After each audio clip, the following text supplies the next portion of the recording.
திருவாசகம் மாணிக்கவாசகர் எழுதிய ஒப்பற்ற சைவ நூல் திருவாசகமாகும். இந்நூல் 8ஆம் தலைமுறையில் அமைந்துள்ளது. இந்நூலில் 51 திருப்பதிகங்களும் 656 பாடல்களும் உள்ளன. அதுக்கப்புறம் ஜி. போப் என்ற மேலை நாட்டு அறிஞர் இந்நூலை ஆங்கிலத்தில் மொழிபெயர்த்துள்ளார். ஒரு முக்கியமான வாசகம் ஒன்று, திருவாசகத்துக்கு ஒருவார் ஒரு வாசகத்துக்கு ஒருவார் என்பது இந்நூலை சிறப்பிக்கிறது. கீழே உதாரணத்திற்கு புல்லாகி போடாய் என்ற பாடல் வரிகள் திருவாசகத்தில் இடம்பெற்றுள்ளது.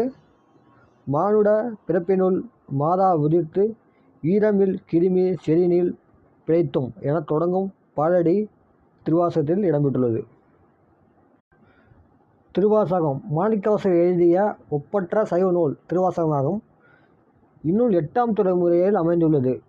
இந்நூலில் 51 திருப்பதிகங்களும் 656 பாடல்களும் உள்ளன. அதுக்கப்புறம் ஜி. போப் என்ற மேலை நாட்டு அறிஞர் இந்நூலை ஆங்கிலத்தில் மொழிபெயர்த்துள்ளார்.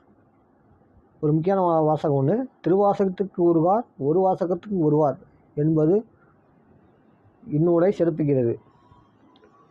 கீழே உதாரணத்திற்கு புல்லாகி போடாய் என்ற பாடல் வரிகள் திருவாசகத்தில் இடம்பெற்றுள்ளது.